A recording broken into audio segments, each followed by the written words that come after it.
Hi, welcome to sweetkittycrafts. I'm Yolanda. How good of you to come by.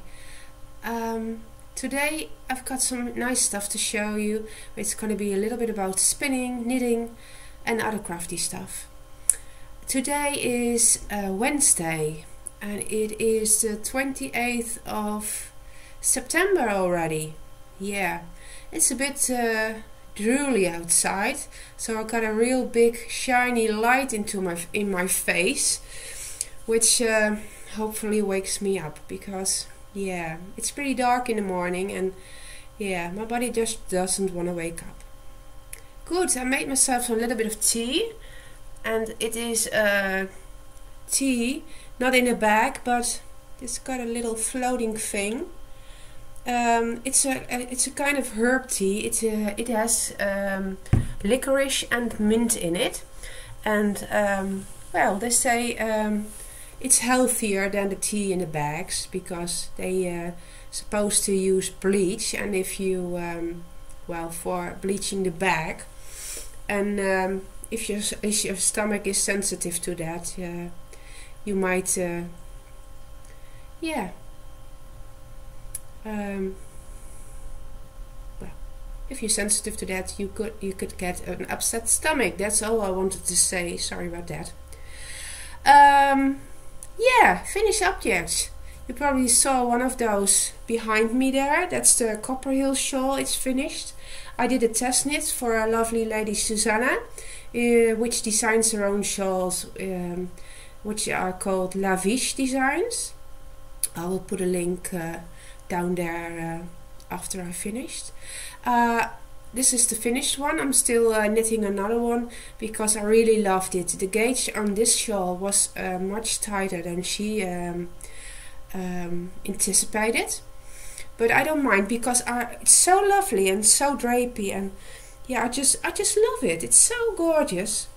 This is one of my own hand-dyed yarns, Sweet Kitty yarns. It's a merino silk blend, which is really soft, and yeah, the drape is just gorgeous. You can see it's not stiff, or yeah.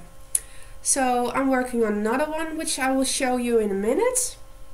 It's the framboise shawl. I will show you the pattern, which with her permission. So it is not released yet. It's still in the testing stage, but she's on Ravelry. You can find her there. This is the Copperhill shawl. It's a bit of a capelet actually, and I don't know if you can. Yeah, it's all lace. It's a bit dark when it's hanging over here, but it's a nice size. The only downfall I thought was about this pattern is you got about 750 stitches after you're done, the last rows, and I don't enjoy that much stitches on the needle. Yeah.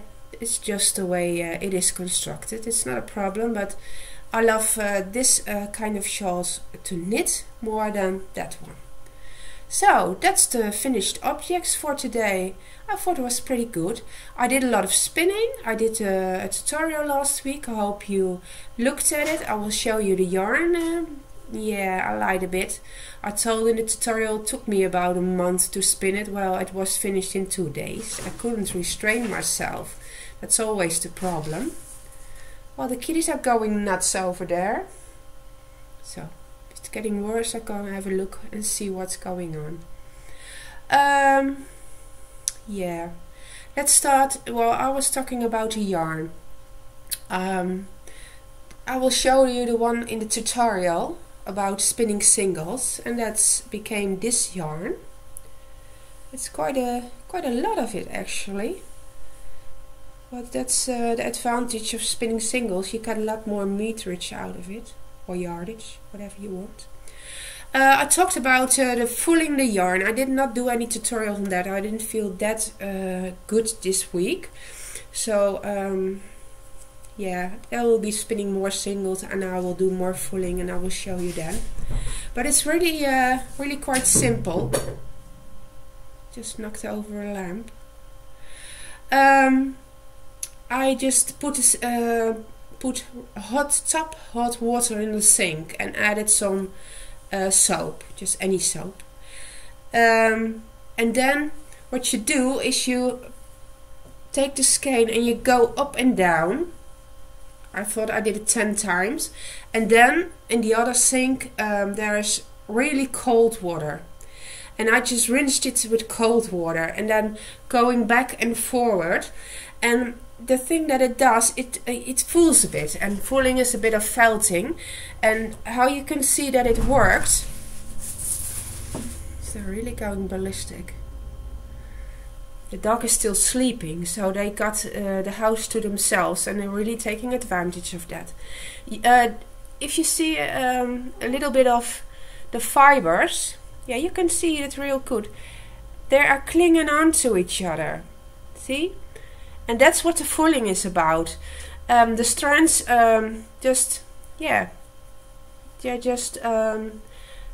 they're a bit stuck onto each other, and that is not a problem. That is really the purpose of the whole thing, but you can pull it apart very easily. And if the strands are clinging onto each other, the fibers also, so they're much sturdier now than if they were when you would just soak them and just hang them to dry. So after I rinsed it good, I just smacked it hard on the garbage bin. I always do that, so the fibers straightening out more. And well, this is a nice skein of yarn, and it was a real quick spin. A good way to figure out how much yardage you got is to count the strands, just one at a time, and then measure the circumference of the skein and just multiply it by one another. So if you cut 100 strands and the circumference is 2 yards, you cut 200 yards of yarn. So that's a real easy way, and it would be wise if you put a tag on your yarn, because yeah, I think after a week you won't remember what fiber it was and how much yardage. I don't remember after a few hours. I was thinking, yeah, what was it really? So make a tag, make a little note about how much yardage, what fiber you used, how many plies, and that kind of stuff. And then you can store it, and you will know for the next time if you want to make a project what you've got, and if it's enough to make the thing you want to make. So if you're a good planner and you already know and you want to cast on right away, that would be fantastic. I'm not that a good planner.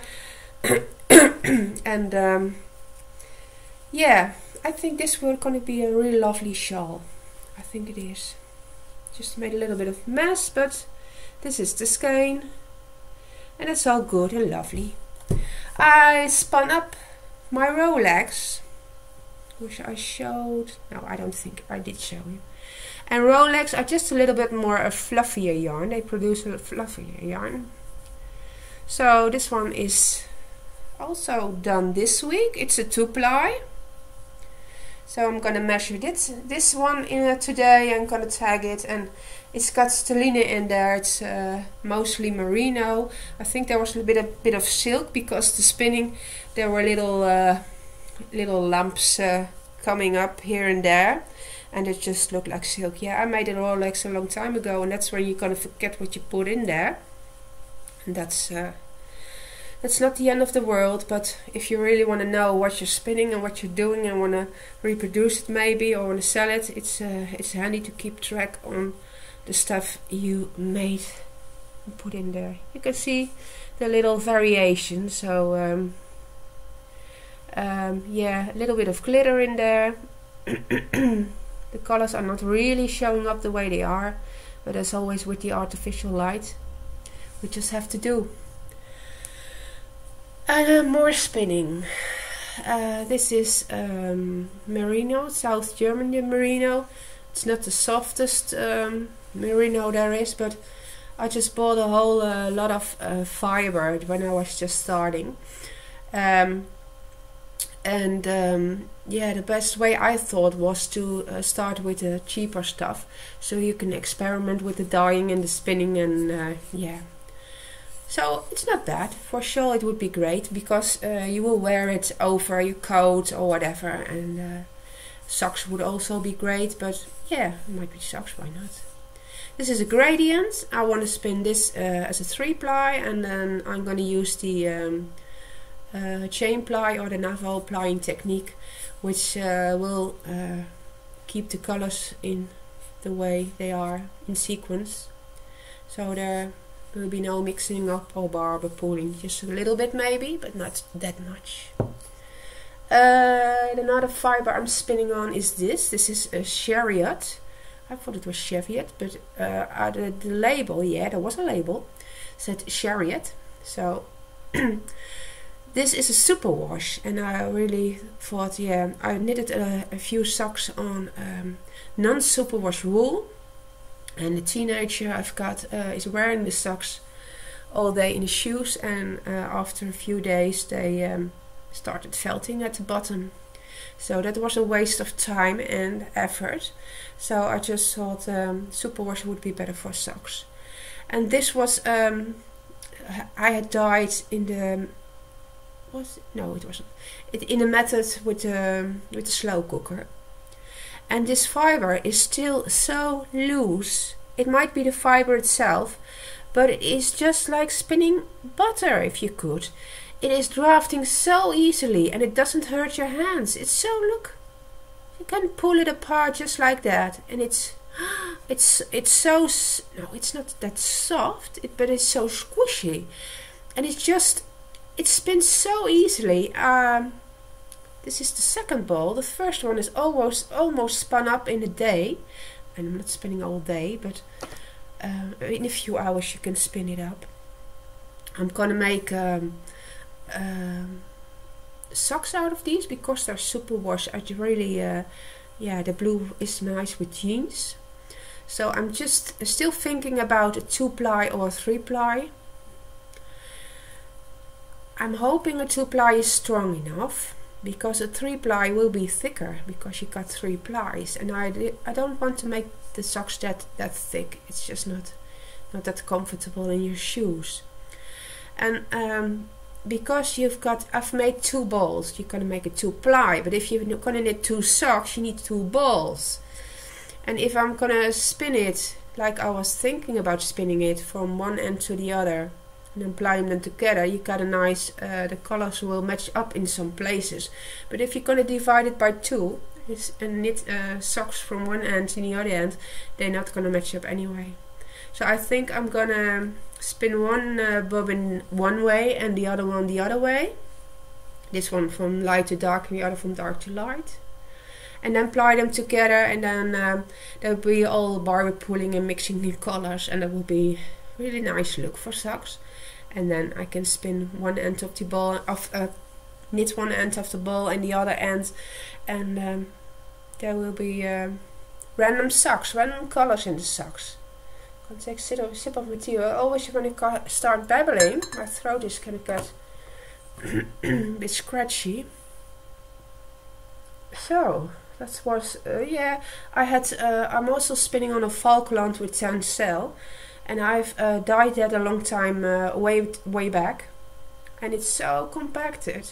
You really got to draft so very hard to get the fibers apart. I'm not enjoying that. I'm doing it on my e-spinner because it's got a little bit more power, but yeah, I really learned a lot since then, and that's not the way to do it. If it's just the water's a bit boily, and maybe it's the kind of dyes I used back then.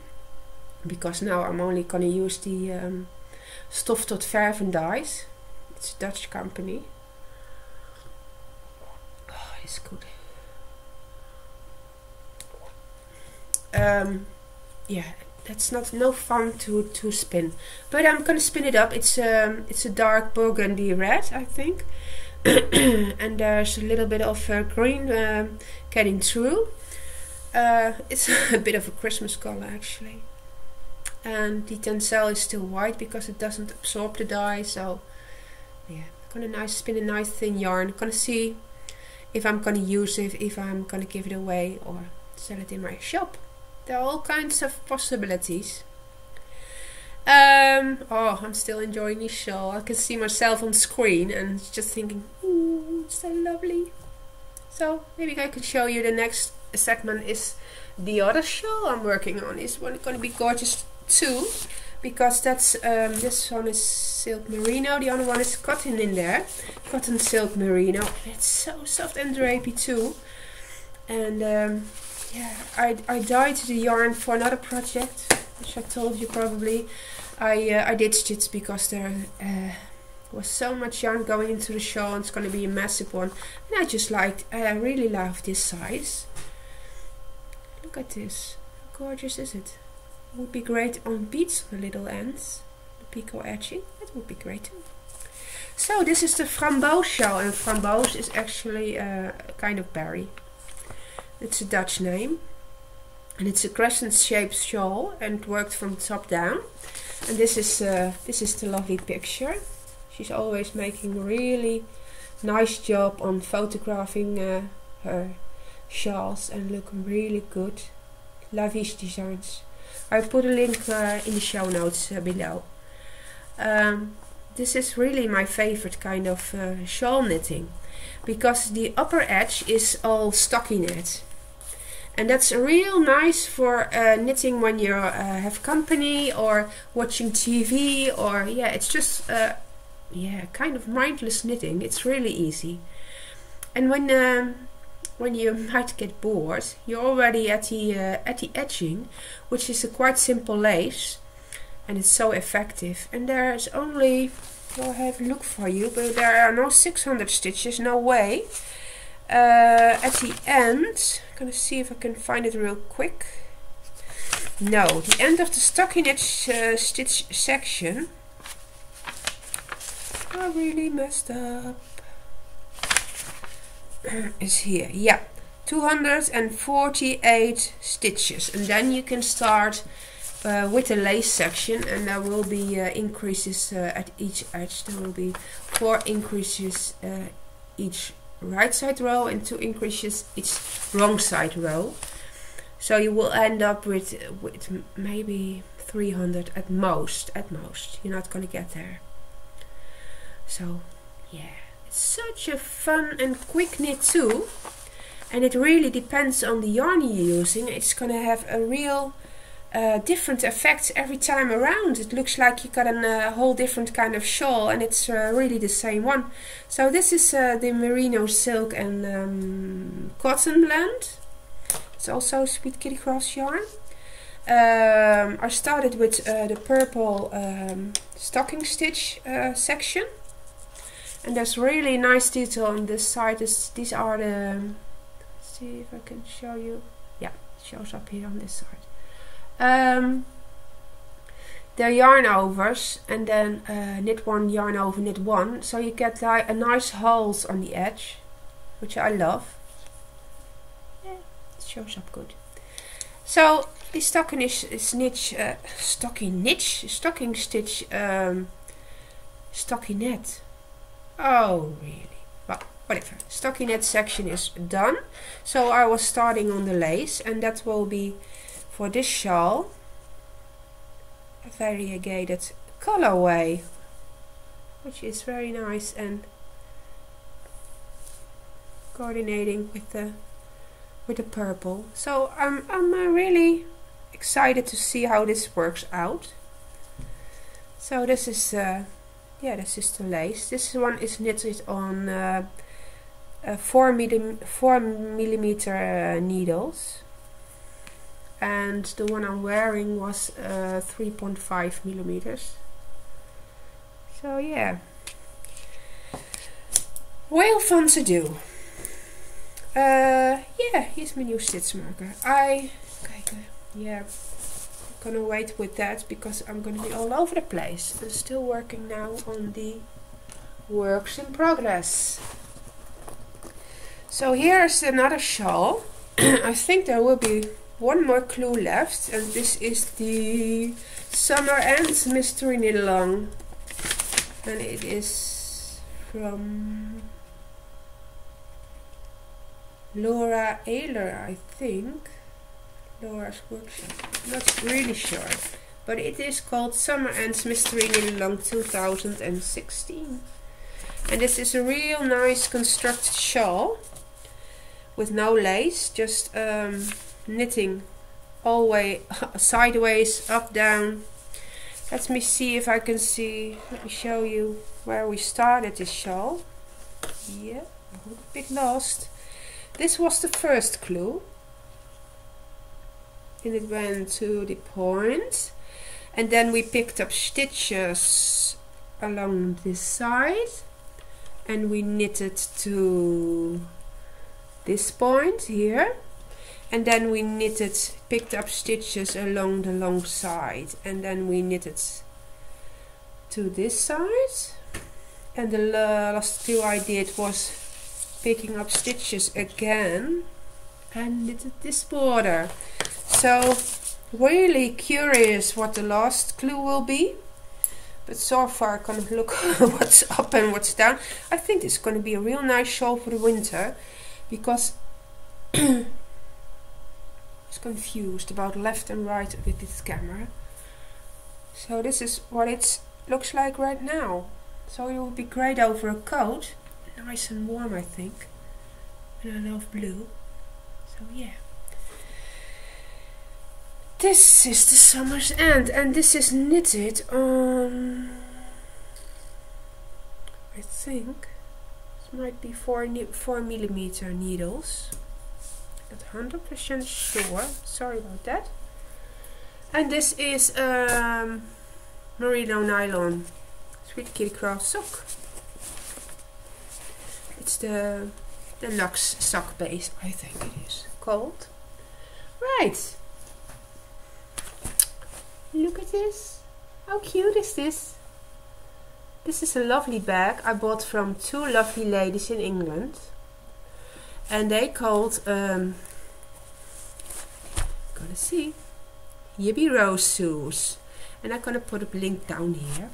And they are very sweet, and they make the loveliest project bags. And when you get their package, it's just so sweet. It got a little stitch marker with a progress keeper with thank you on it. It's lovely wrapped with some love, with satin ribbon on it, and just a little package of tea. It's such a pleasure to open it.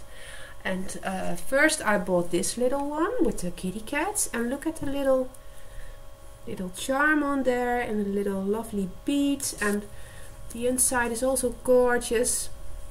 And then she said, well, I always ask if I buy anything, is it alright if I show it on my podcast? Because yeah, some people might not like it, or maybe they think you're gonna say something bad or whatever. And she said, oh well, that's so great. If you want to do a giveaway or a knit along, we will donate a little bag for you. So I said, well, so great, please do, because yeah, I really want to proceed doing this. I just love doing it. And gotta take a little sip. I said, do I need to pay for postage or anything? He said, no, it's all good. So I was looking through the shop again, and I found this little owlie bag, which is so cute. It's so nice. This is a drawstring bag. The other one is with a zipper. I love them both. And I just bought another one. And I bought a cute little stitch marker. Look at this. It's a piece of pie. So. And then, what did I want to say about that? Yes, she asked me what kind of bag I wanted. If I wanted a Halloween or Christmas or just a random bag, because she was going to sew up a lot of them on the weekend. So I said, well, I would really like a Christmas bag for a giveaway, because yeah, the subscribers are not that much, but love all of them. So thank you very much if you did subscribe. I really like people subscribing. So I know there are a few viewers are interested in seeing me babbling about all the things I've done, and I think I'm gonna cook up for the next episodes. So I'm gonna show you the lovely Christmas bag, which I'm so tempted to keep for myself. because it's so lovely. Look at this. And there's a little snowman on the end, little charm. You can, it's a little lobster clasp, so you can use it as a stitch marker, progress keeper. Oh, it's so lovely. Look at this. There's a little card inside. I will, hello and thank you for your persuade. Have a lovely day. Now, how sweet is that? Yippee rose shoes. Yeah, shows up good. So I'm gonna keep it in here. So if you are the lucky one who's gonna win the bag at the end of the year, you know where to find them. There's a little tag in there. Doesn't show up too good. I can go and get closer to the camera, but it won't show up anyway. So trust me, it's lovely. So I was thinking, I had another lovely seller who sent me a skein of yarn.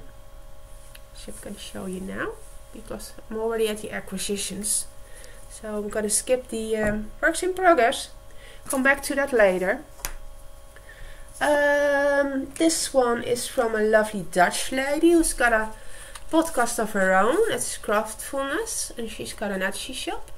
Look at this. And I bought, oh, where did the yarn go? It's in here. Yeah. I bought a lovely skein of merino sock yarn, which I already went into balls. They're gonna be lovely socks.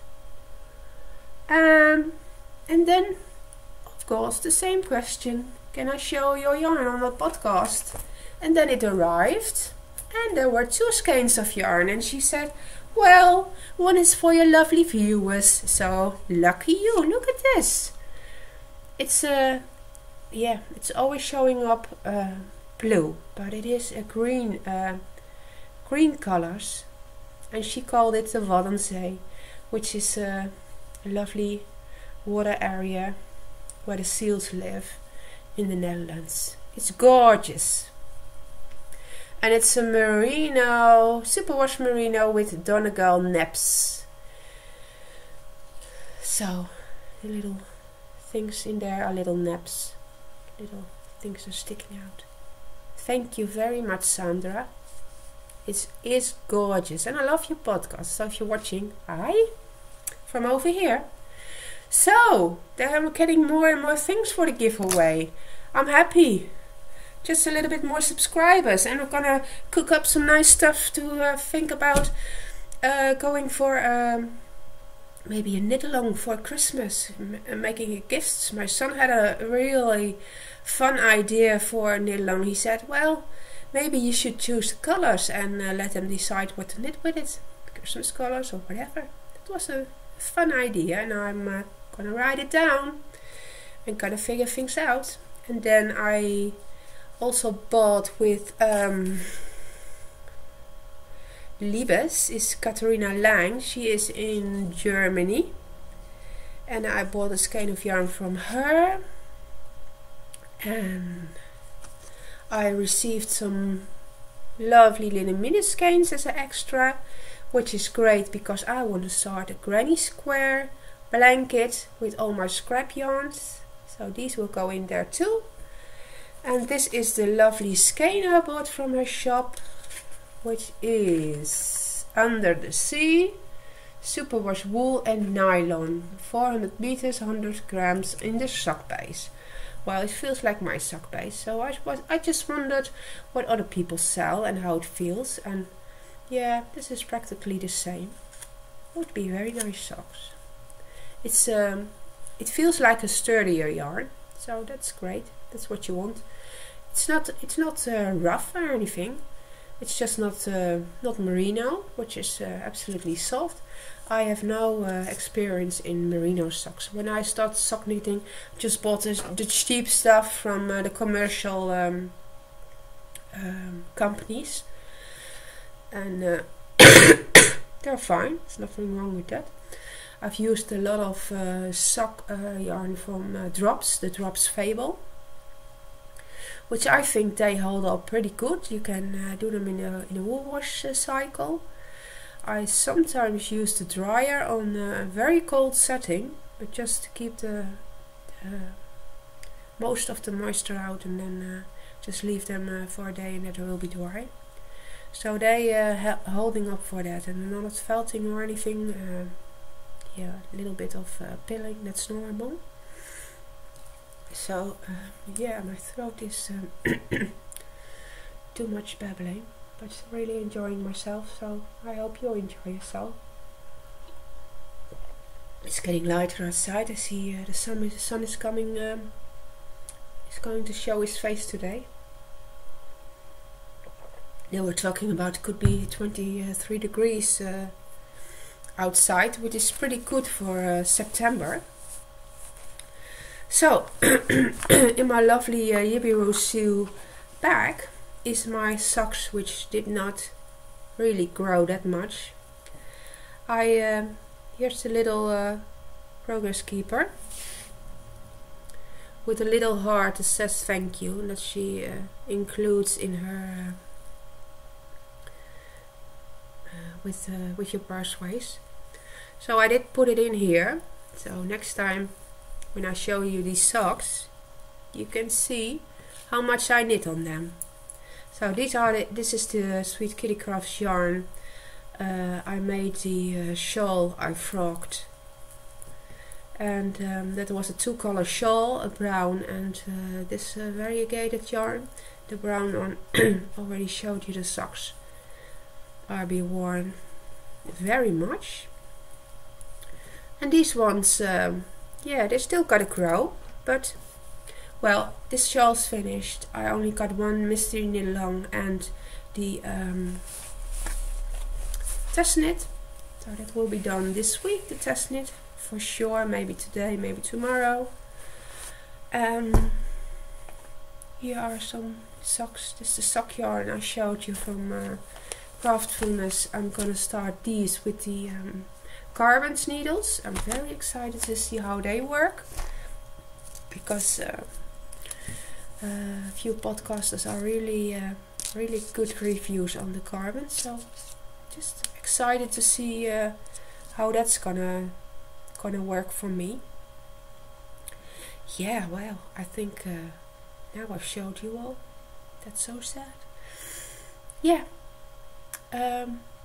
Molly is inspecting the lights, but I don't think that's a very good idea. Really, it's gonna jump up with the light. Well, we're at the end, so the things I'm gonna start, just waiting for Boo Knit's shawl to start. It's gonna be in the beginning of October, I think, and she always got gorgeous lace shawls. Molly, get off there.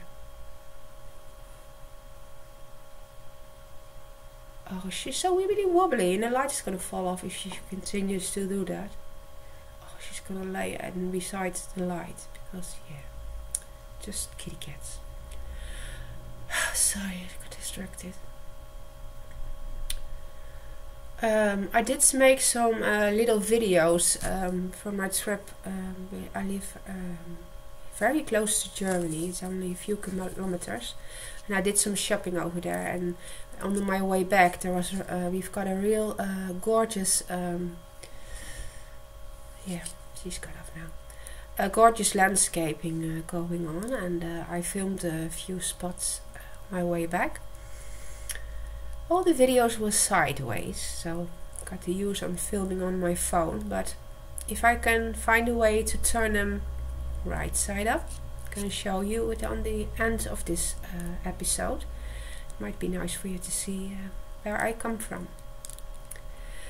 So, the only thing to say for me is thank you very much for watching. I hope you've enjoyed this as much as I did, because I really enjoy talking about all the crafty stuff, because I live here in a house with only men, and they're not really interested in my knitting and all that kind of stuff.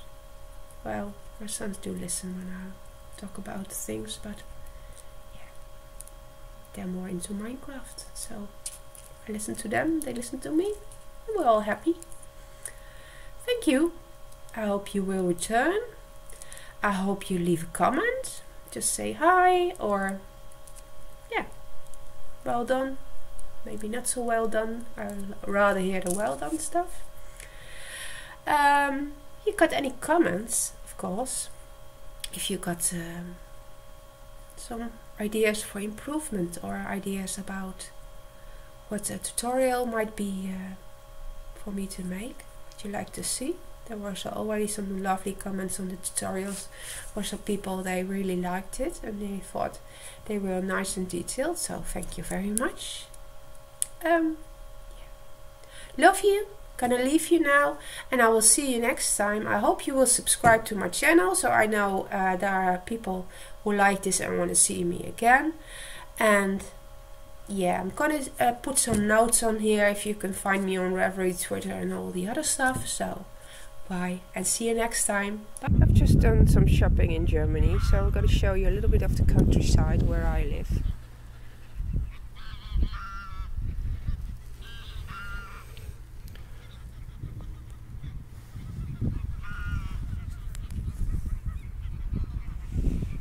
To the back there's Germany.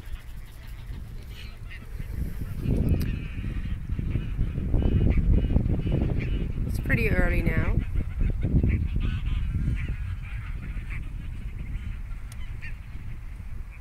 This is really the border between the Netherlands and Germany.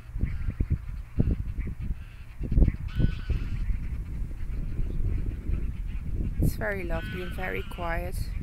You can hear the geese. That's it for now. You got a pretty nice view of the town I live. It's called Lobit. There's a bridge that's going over the water over there. And they're still on the construction. The area is still on the construction.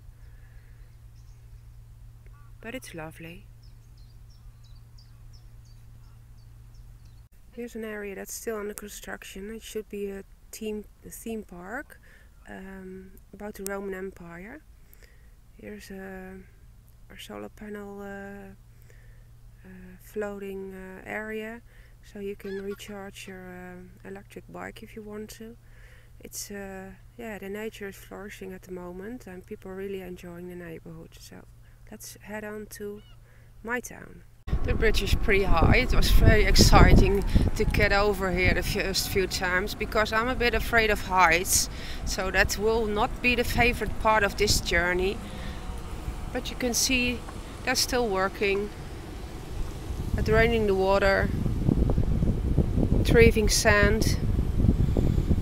But we'll be going to the factories who produce the stones, and they're over at the other side where the Rhine is. And in the old days they transported the stones over the water in the big boats. Well, they still do it, but not as massive as they used to. Well, we're back home now. This is the vehicle I drive in. And this is the garden. It's not that big, but it's a very nice and quiet place.